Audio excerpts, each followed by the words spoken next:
Here on the Checker Pro Radio Show, we get a lot of questions, and one has come in from a listener about getting a generator for their home, a whole house generator. And these things have become very popular. There's a lot of companies advertising them.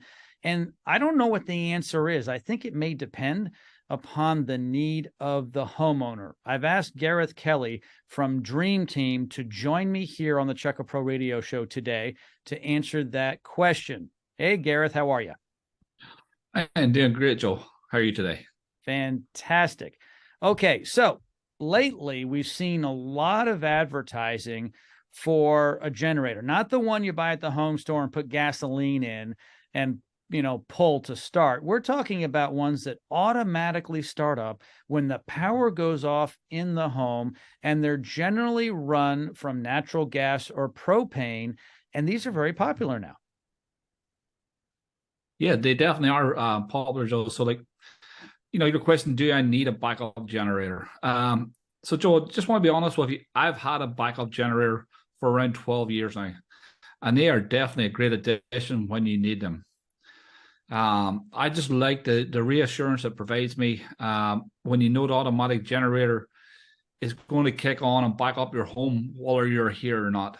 So some people like using the gasoline ones, but if I travel for work or I travel back to Ireland on my own to visit my family, I like to know that my family's here and they have an automatic standby generator and that'll kick on. So within 10 to 15 seconds, and all your home, wherever's on that circuit or that panel for your generator will be back up and running.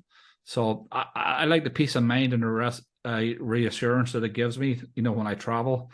And just knowing that, through the winter months when we lose power, it's going to kick on. And, I've had it run for 6 or 7 days at a time. We were in an area where we lost a lot of power, and we were one of the last people to have the power put back on again. So, if you experience loss of power multiple times a year and you lose it for days, you'd definitely be a good candidate for a backup generator. And then the other good, one of the other good things about the generator is if you've got freezer fulls of food, during COVID, we had customers who lost multiple freezers full of food because they'd lost power and they had to throw a lot out. But it's basically we're coming through the winter here now in PA. But if it's a winter time and your heater's not running and your pipes freeze, so those are all things that you have to consider if you don't have it.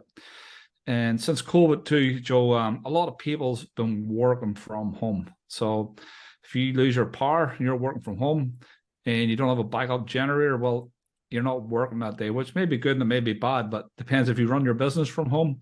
Like a lot of people do, you definitely want to have the capability to keep running during a power outage. Something else, and I don't want to sound like doom and gloom here, but there have been issues with the grid system. The people down in Texas a couple of years ago, pretty much the whole state lost their grid and they were without power. So even your neighbor didn't have power.